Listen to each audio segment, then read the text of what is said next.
Excuse me, Mandalorian. Where is the Yoda baby? What direction? This is the way. Oh, okay. So you didn't point in direction. Can you just tell me the general area that it's in? This is the way. I'm getting nowhere fast with this. This is the way. On that note. You open this time, why not? Oh, sure.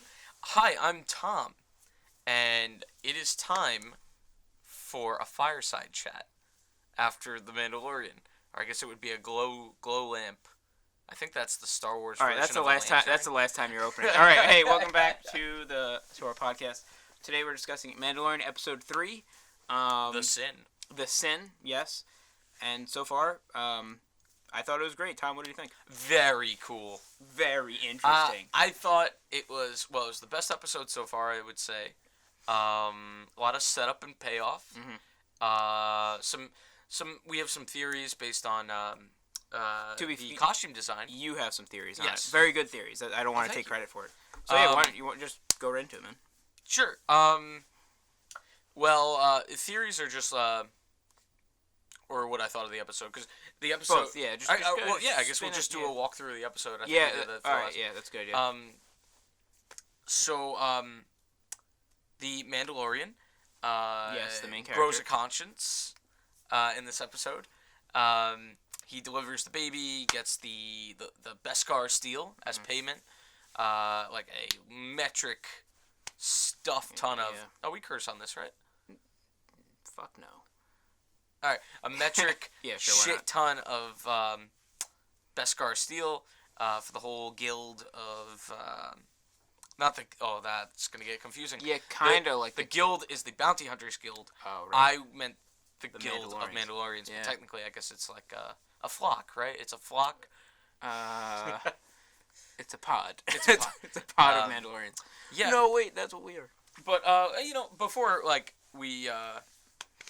before I get into like my theories, do you want to say what you liked about the episode?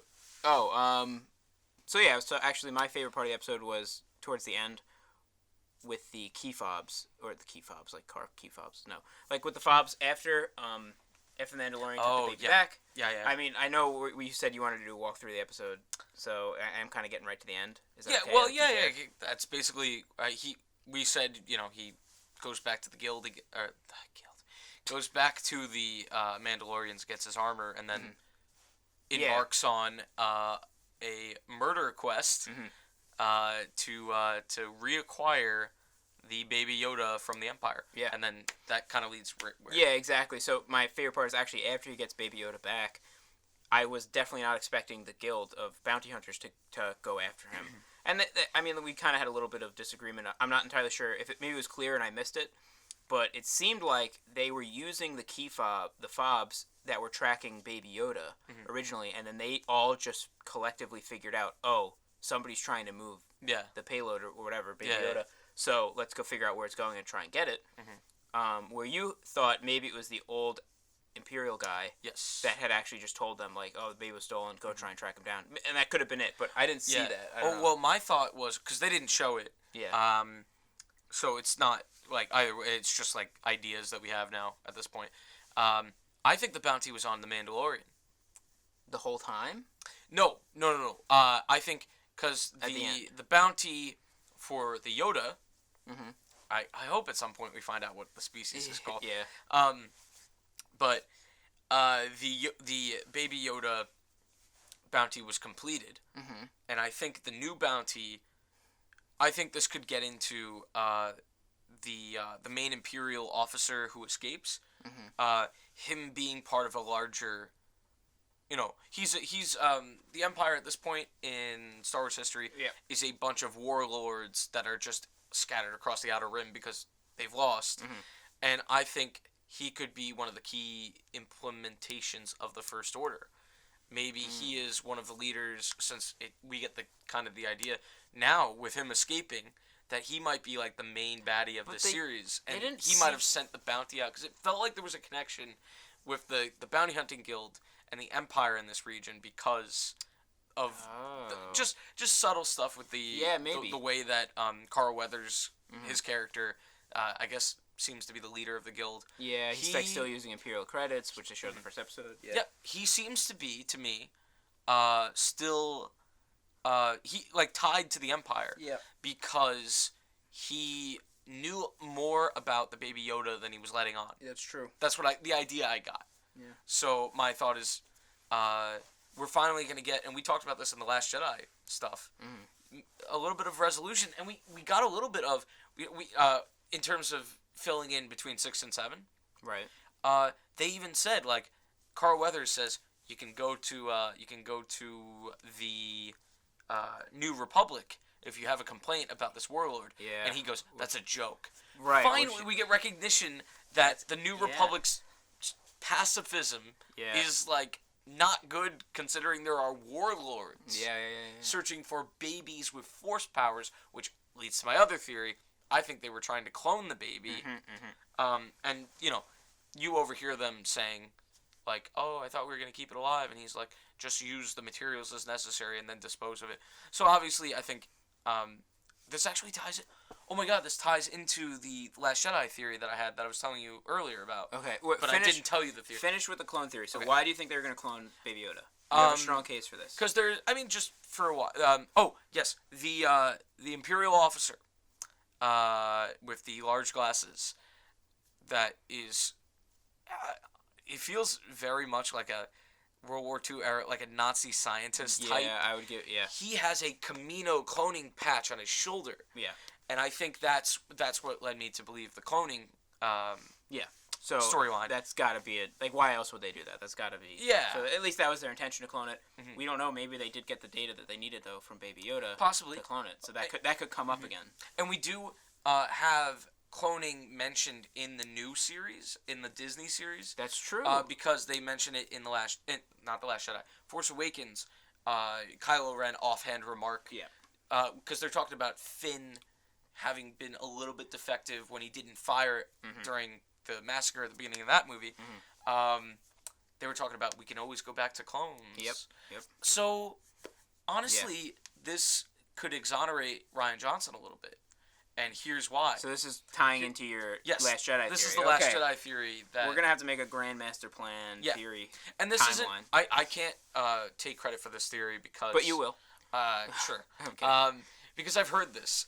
This is a thing people have come together on a little bit. Rey is a clone. I have not heard this one before. Okay. Yeah, because I don't think it's hugely popular, but of the people that have mentioned it, like, I think there's a lot of good advice. Sell me on this. All right. So, even though I don't agree with it, the complaints that she's perfect, that she's a Mary Sue, that she is a character that doesn't have flaws, I don't really believe that's true. Yeah, I would disagree with that too. But this would answer those people's complaints because they're always like, how does she get so good at everything so quickly? And you're going to, like, shit bricks when I tell you, like, the origin of, because you're like, what was she cloned from? Right, she's right, a clone. Right. Yoda, she was cloned from, you're saying she was cloned from Yoda and like Obi-Wan or something like that. Well, this is my idea now on how, so now I'm getting a little bit of hope, which is dangerous. You think she was cloned from Yoda and Django? No, all wrong. Damn it, okay. That would be You think she was cloned from Barney and Sesame Street? I was going to say just continue. Big Bird. Who doesn't Anyway, so this is now an interesting area where Episode 9, I'm starting to get a little bit of hope that it can redeem the saga. I know. But here's the idea. That's a good one, Tom. Here's the idea. So Rey being a clone, what is she a clone of? And this is where we tie Palpatine in without it being just for fan service and just for the sake of saving the series. So, in Episode 7, Rey is given Luke's lightsaber. How did they get that lightsaber? The last place we saw it was Luke's arm getting cut off in Cloud City.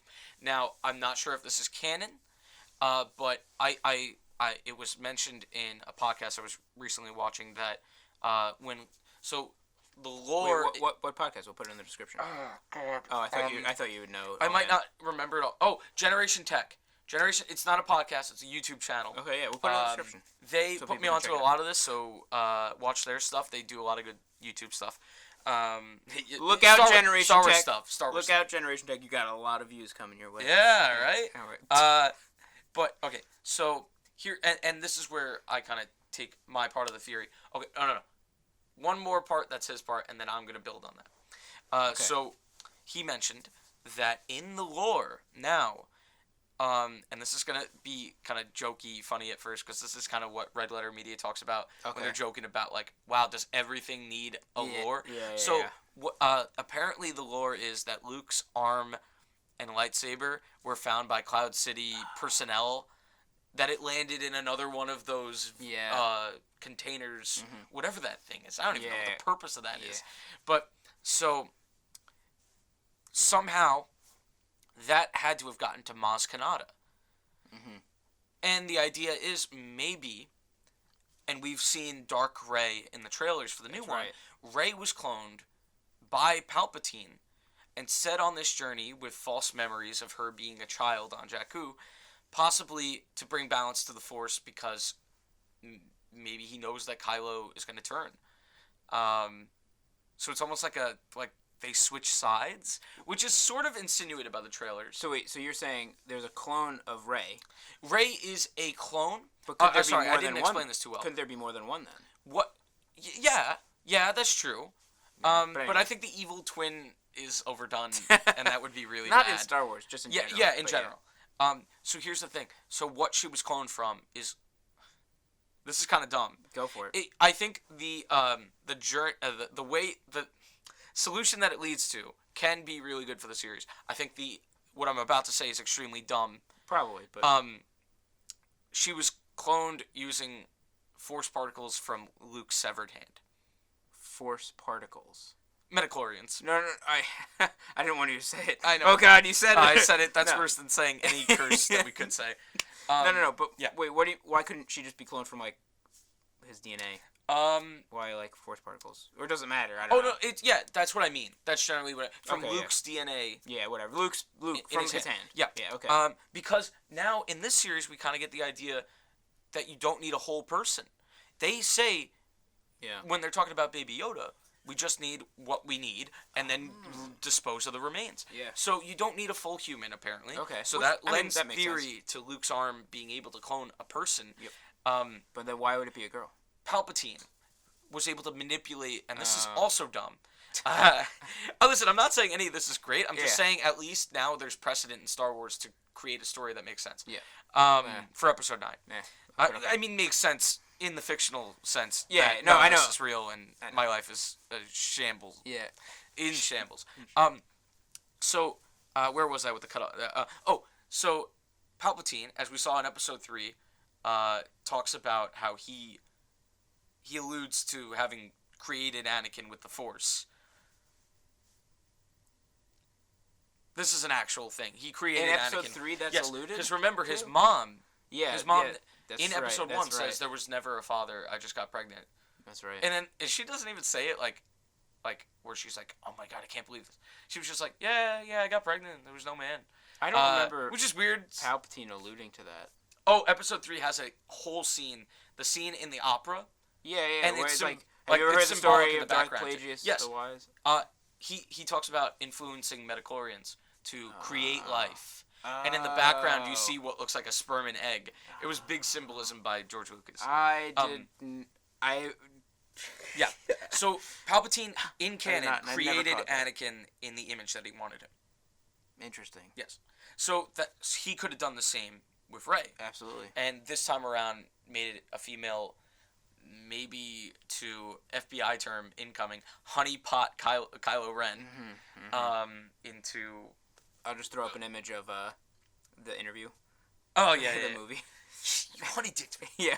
I was honey dicking you. But I mean, I'll pause for a sec because that's a lot. That's a lot. What do you think? What are your thoughts on now? A little bit. All I was asking for with Star Wars with Disney is a little bit of cohesion, and maybe there is some. Yeah. Maybe Rian Johnson didn't do as bad a job as everybody says. I am still a strong believer that Rian Johnson didn't do as bad a job as everybody said. I mean, the end of the series we'll figure everything out. We'll have much more cohesive storyline. I feel like an idiot that I didn't know that Palpatine created Palpatine. Anakin. Yeah, why did I not know that? Because you probably didn't want to think of the fact that Palpatine basically force raped Anakin's mother. You can't say that. You can't say that. It's 2019, Tom. Anyway, I'm reporting what happened. I know. So, yeah, I think that it's a really interesting storyline, and if the details were to be really, really polished, you know what I mean? Like, in a movie, like, if they're able to convey that information in a really polished way, I would buy it. Like, I'd be like, that's not bad, you know? Yeah. Because, like, on the surface, it sounds like, all right, that's just, like, fucking stupid. But when you look, it's even stupider.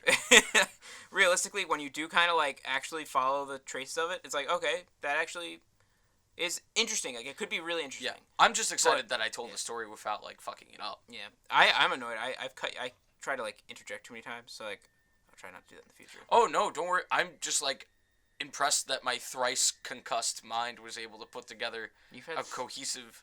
You've had 3 concussions? Yes. Oh, wow. And I say it like that, too, because I've been concussed. Contrussions. All right, well, anything else to add? Because... I guess anything else to add about the show, about this episode 3? Okay, yeah. If not... Yeah, I got a little bit sidetracked. All right, yeah. Go, well, I mean, do you have anything else to add? Just that I think we'll see the origins of the First Order through this main villain character whose name escapes me. I don't think we have a name so far. No. I think it's a title. You heard it here first, folks.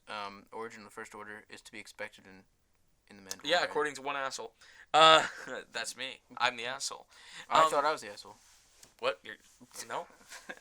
So here's otherwise. Yep. With the episode, I think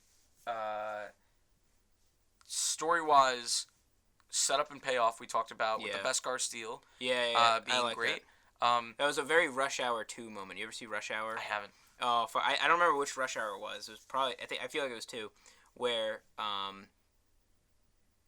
Chris Tucker, his character, I almost forgot his name. How can I forget his name? He has like a stack of money in his pocket.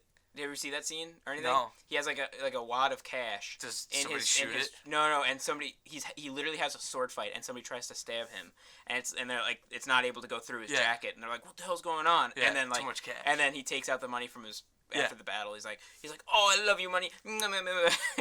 They should have had that. Carl Weathers should have been like, I love you, money. Yeah, it was they definitely stole that from Rush Hour. But you know what? Also, I want to say, before the episode, did I not complain that I wanted this to be a more mature series? That's true. And then it delivered exactly that, and it taught me to shut my fucking mouth, and not judge a series. Judging a series is very difficult to do while it's still going. Yeah. Which is why we're doing a whole podcast about it. Yeah. So basically, our thoughts are meaningless until the end of the season. Well, yeah, unfortunately. I mean, like, think about Game of Thrones. Like, everything can be unraveled by one bad season of writing and stuff like that.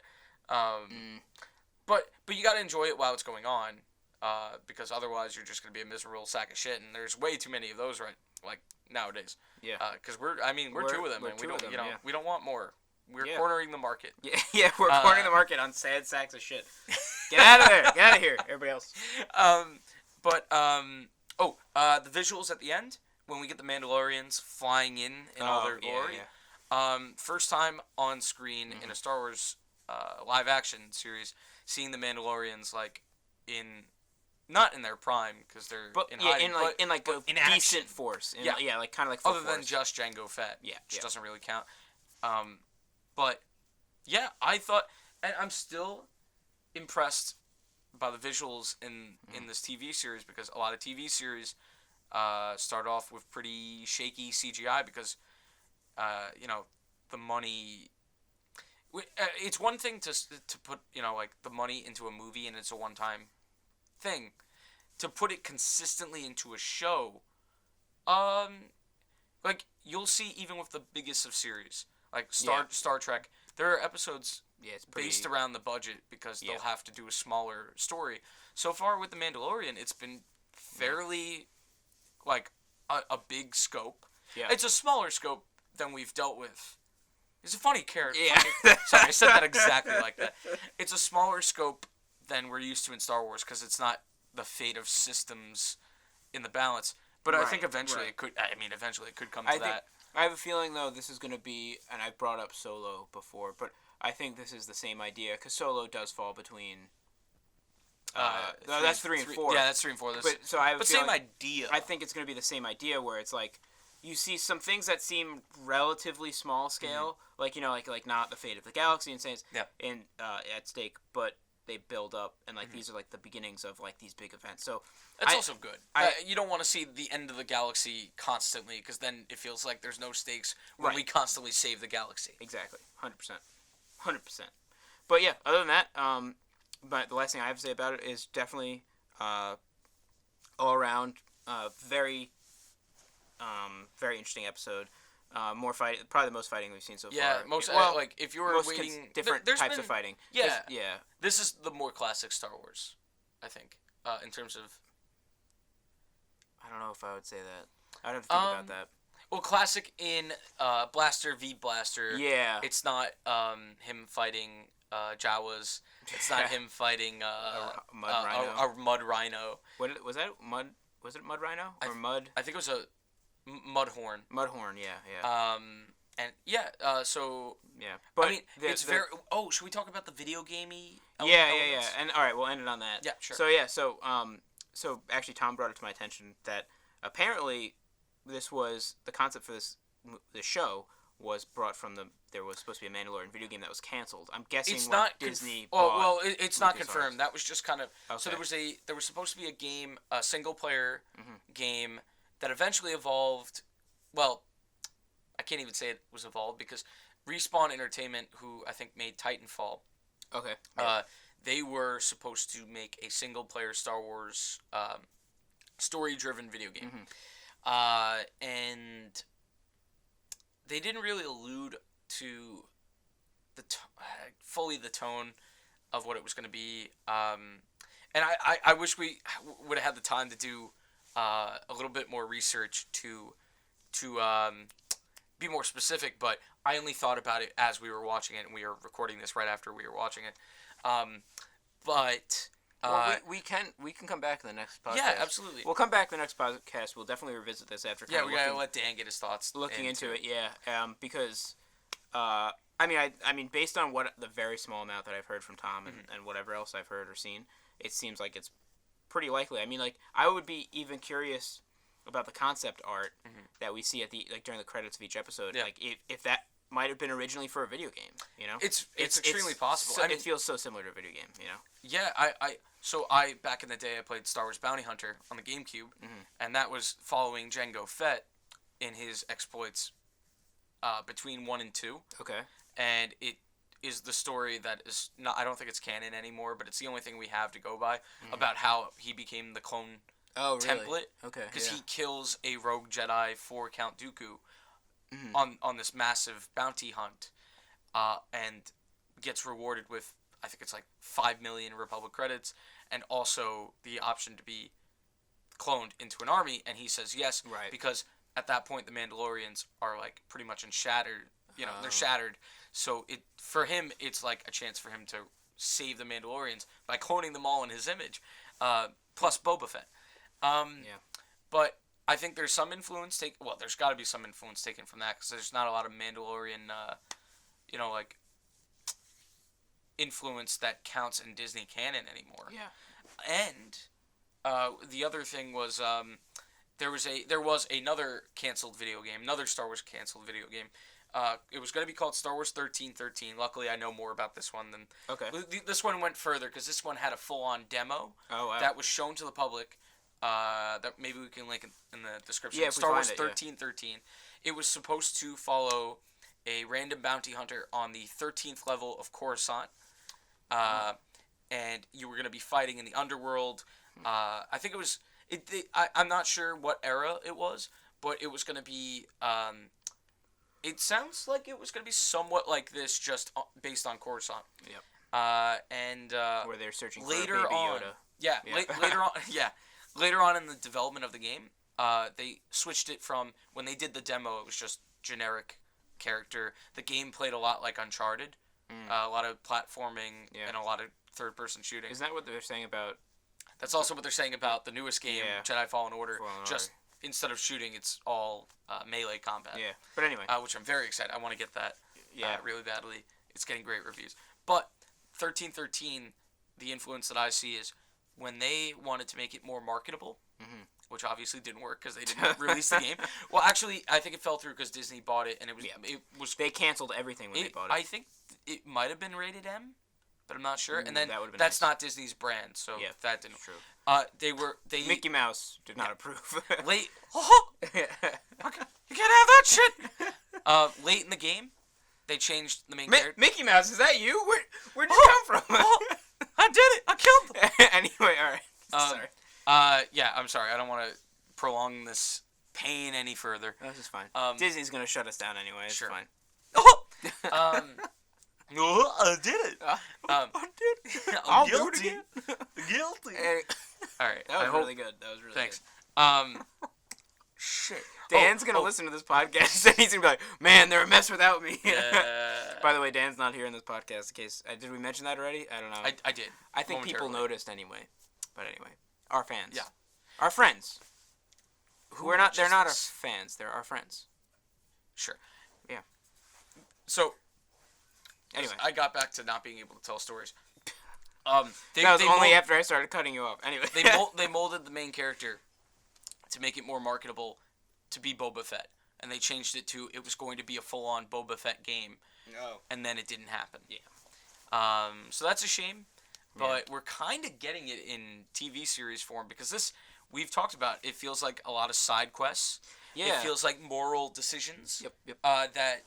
That are like a lighter dark path that you see in like the Old Republic, the older ones, Knights of the Old Republic, not the MMO. But yeah, I'm really enjoying the series because I see aspects of different areas of Star Wars meshed together in a more mature setting, written by Dave Filoni, who wrote the Clone Wars, which is I thought it was also, or is it produced by Jon Favreau? Jon Favreau. I mean, it's like a partnership. Okay, yeah. But Dave Filoni is kind of like George Lucas's protege. Oh my God. What a shameful title. Well, the dialogue actually isn't that bad though, so I'm surprised. No, that's the difference. Yeah. It's George Lucas that can write. Yeah. So and the Clone Wars has some great character stuff, and I think we're seeing that influence in the Mandalorian. Yep. We're gonna see some Clone Wars stuff. We saw flashbacks to the super battle droids and the droid gunship. That was actually really good. I'm really hoping to see clone armor, because we talked about in the prequels. The clones are always CGI. Oh, because they never made a physical set of armor. Yeah. Meanwhile, fans have been doing it for years, so I really want to see Lucasfilm, Disney put a physical clone on screen. That'd be interesting. And get Temuera Morrison back, because I love Temuera Morrison. But imagine, though, like, whenever you see a clone, it's CGI. It's like a real person the same thing. Standing next to a CGI clone. Like, they just decided, nope, fuck it, we're not making armor. Screw that. Keep the tradition alive, only CGI clones. That would be frustrating. I would love it. All right. That's got to be it. Yeah. We've tripled our time. We were aiming for 10 minutes. We're at about 30 minutes right now. Yeah, so. Well, that's what happens when I talk. Yeah, it is.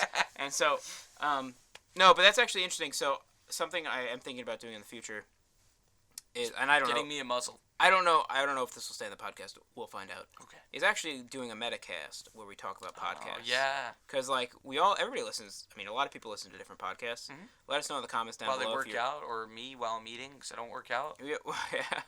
I actually do a lot when I'm driving, and also when I'm, kind of just chilling out. We talked about this, either playing video games, working out, whatever.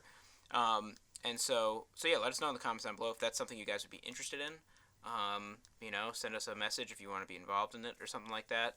But other than that, I think that's it for this week, or for this episode of The Mandalorian. We might be back, different things, different times. Same bat place, same bat channel. Same Mando place, same Mando channel. I will see myself out. This is the way. This is the way. This is the way. Well, let's end it. Let's end it. This is the way. We'll say this is the way at the same time. Ready? Okay. I have spoken.